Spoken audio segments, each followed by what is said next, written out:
Hey folks, MasakoX here. Now when it comes to adaptations from one medium to another, you can't expect things to translate wholesale with no changes whatsoever to what you want. There could be things the original creator might have wanted to modify after the fact, tweak some things. Things might work not so well animated, then still. Or you could be like the recent live-action Cowboy Bebop and completely strip every little nuance going and turn it into something that's just cool and nothing else. Where's the subtext? But we're talking about Dragon Ball here, folks, and we're referring to the shoe, not the cat. If you're familiar with both the Super manga and the anime, there are very big differences, since they were made simultaneously for a long time. You could argue with how different the Super anime was to the Super manga, well, at least until the Tournament of Power. You can basically view the two as separate stories, completely different entities from one another. Seriously, entire sagas have vast differences which do not translate at all into the alternate media. I mean, Ultra Instinct Roshi, anybody? What happened about that was that Toriyama had a ton of notes and points and narrative landmarks given, and he gave them to Toyotaro and the animation team, and they could both just do what they liked so long as they got to the same point. It often felt very, very disjointed due to that unorthodox schedule in which the two were created. But I think if the Super anime were to return, they'll just go off the manga. It's so much easier. Now when it comes to the Z portion of the story, since the manga was less readily available to us back then, we feel that the general audience awareness about this has a much bigger problem with distinguishing the two, thinking that, oh, the manga and the anime, they're basically the same, right? But were they really? Filler is one thing, but sometimes your memory can play tricks on you. And some iconic moments that you thought were part of the manga, the original story, weren't. Instead, they were added to the story by the anime team to make up maybe some time for a particular episode or story arc, or maybe they felt something was lacking in the original source material. And sometimes, admittedly, we get into that trap and have to double or even triple check ourselves.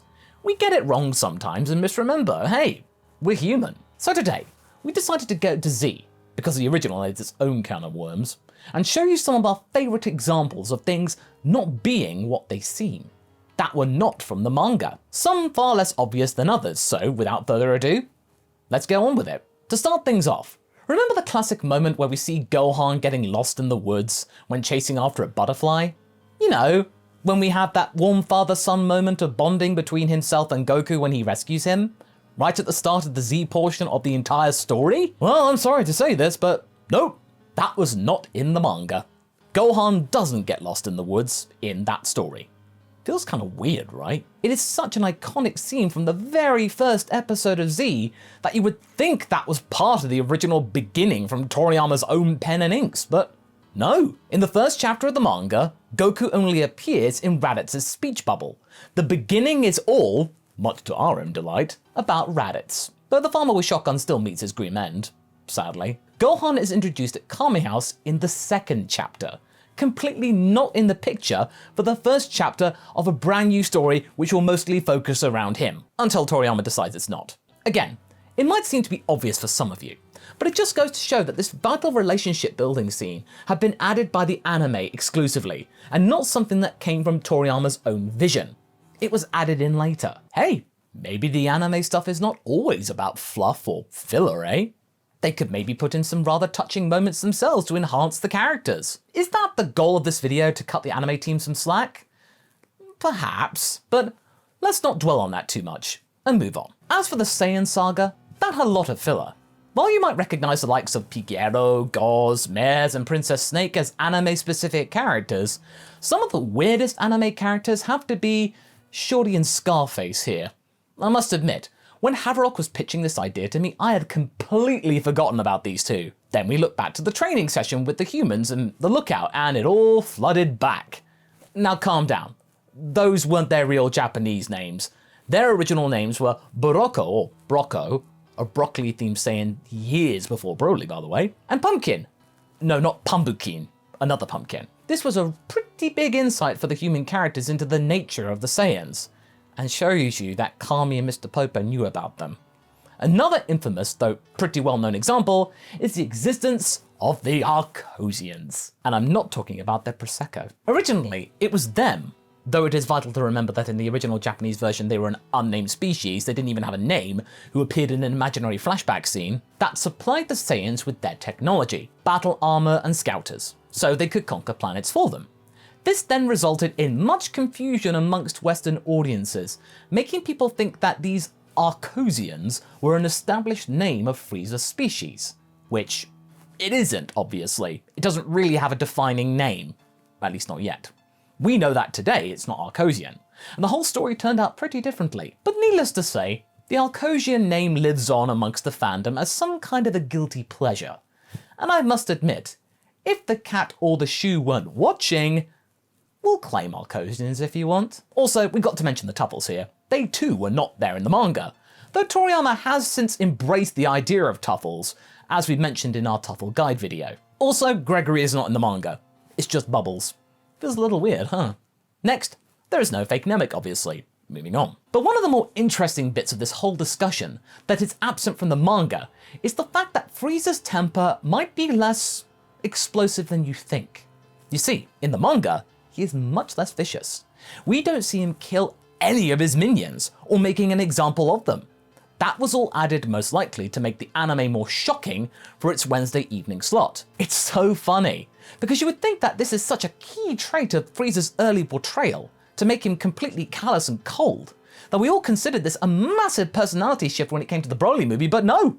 The manga Frieza and the Broly movie Frieza are basically not all that different. And yes, we're getting a little ahead of ourselves, but he doesn't act coldly in his later Mecha Freeza appearance either, even though you can understand he might be, given what's happened to him. Man, the anime sure spiced up Freezy Pops here, didn't it? All to get them views. Why does that sound oddly familiar? Also, Frog Ginyu is never seen again after his initial body change. In the anime, he had his own little story arc, leading up all the way to his short-lived return in Tagamo's body, or Tagoma, I can't really remember, in the Resurrection F saga, leading to quite possibly one of Vegeta's laziest takedowns imaginable. But going back to the Frieza saga, there is far less fuss about characters being transported back to Earth, and Vegeta barely has a chance to even see the Super Saiyan transformation in the manga. No, the climatic battle has a far better pacing, naturally, and it's not interrupted, nor does it inspire any 5-minute memes. Also, in the manga, the final form Frieza is noticeably shorter than Goku. The anime, ironically, makes him more than 5 centimeters taller than the manga version. Hey, if this were the manga Frieza talking, maybe he could have made himself 10 centimeters taller. Use both hands. And obviously, there's no Garlic Jr. saga in the manga. That was added to stall for time between the Frieza and Android saga, so Toriyama could, get ahead. And also to tie in the Dead Zone memes and the lore into the main continuity. Future Trunks gets rid of Mecha Freeza almost instantly in the manga after transforming on paper. In the paper version, Future Trunks gets rid of Mecha Freeza almost instantly after transforming into Super Saiyan. No witty banter here, or turning up the screw, or telling Frieza to split. Instead, Trunks is much colder and to the point, not wanting to get bogged down with making Frieza and Cold scared. He basically straight up kills them. We aren't shown what had happened during the 3-year time skip either. The anime kinda fills in the gaps for us, which is actually kinda nice. Oh, Vegeta leaves Earth in the anime, but he doesn't do that in the manga. He's on Earth the entire time during the time skip. We have a brief explanation about the evil heart of his and his tough training regimen, which made him rage against himself. Kind of anticlimactic, and something actually the anime sort of fixed, made better. His romp into space making his trials all the more intense. Oh, and the androids and their little van road trip? Not in the manga. Which is kind of weird actually, it feels like very much something Toriyama would do. And it's also such a very iconic character building moment, and it turns out to be anime specific. Oh. Also, before we forget, the original Marin, not in the manga. I mean, yeah, that's obvious to even the most casual fan out there, but come on. If we didn't include Marin in here, there'd be a lot of comments going, "Oh, Masako, you forgot Marin!" Well, we didn't forget her, I mean... How could you not? Later in the Cell Saga, the changes are less impactful on the story. They're mostly cosmetic, but there are some notable differences.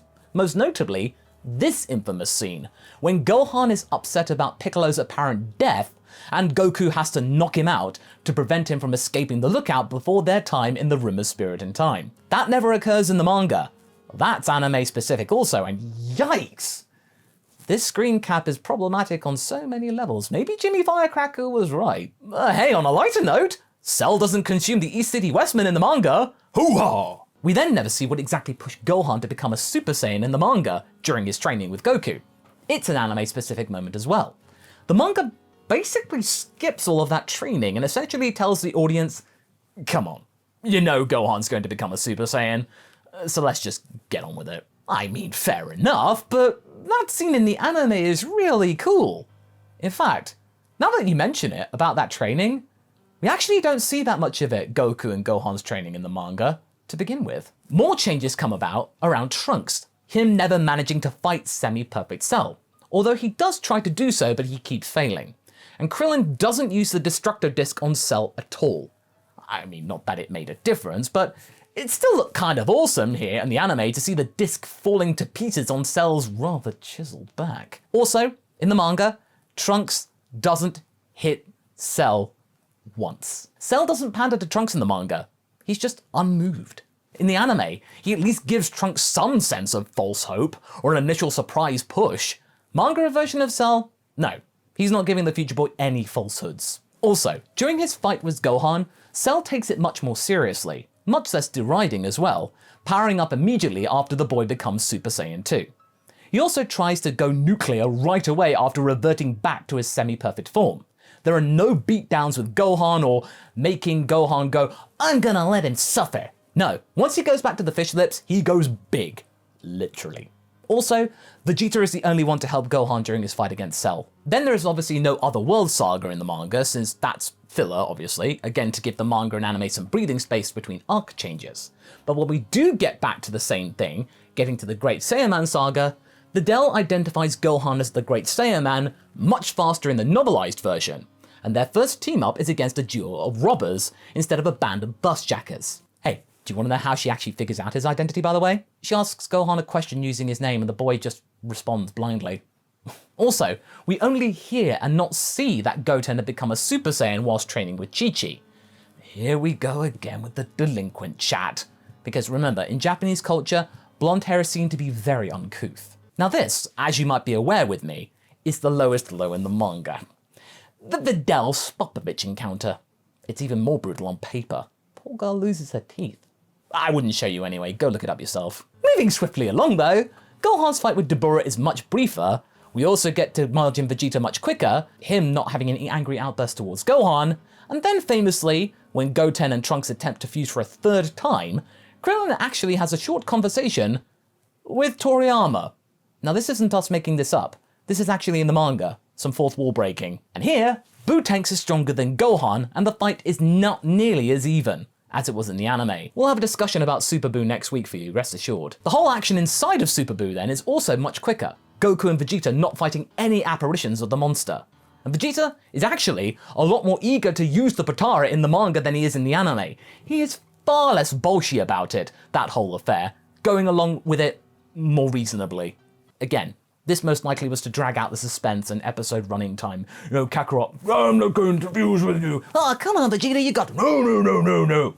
You know, peril. Oh, by the way, none of the Supreme Kais that are either the Grand or South Supreme Kai are shown. The other ones, including the West Supreme Kai, the one shipped by all and featured in Dragon Ball AF by a young Toryotaro, they're anime only. Obviously, the whole sequence of Hippel denizens watching the fight between Goku and Kid Buu is anime exclusive too. And why isn't Jiro wearing his hat and somehow still cybernetic? Well, that's beyond me.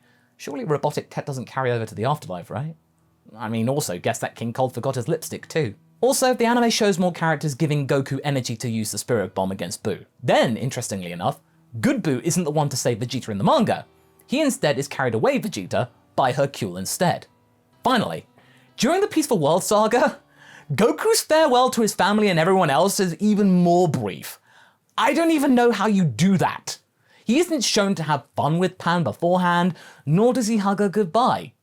He just sods off. What? Goku just says a quick goodbye to his family and friends and leaves.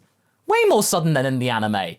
I thought that was sudden. And given that we don't want to be here for hours, these are of course not all the examples of the differences between the Z manga and anime, but seeing how many elements actually cement the relationships between the characters and they actually differ between mediums, this really gives the animated version some credit. it wasn't all about padding. The team really did try to put in some effort to enrich the characters and their dynamic when animated and voiced.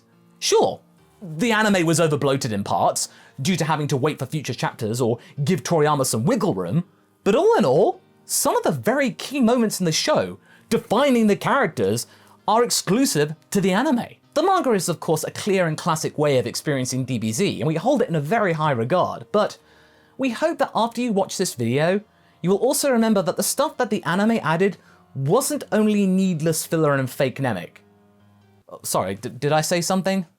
Oh, don't mind me, it must have been the wind. But what do you folks think? Which way of experiencing DBZ was your favourite? Did you even read the manga before watching the anime? Leave a comment below and let's get this discussion going. And I will see you in the next video. Catch you later!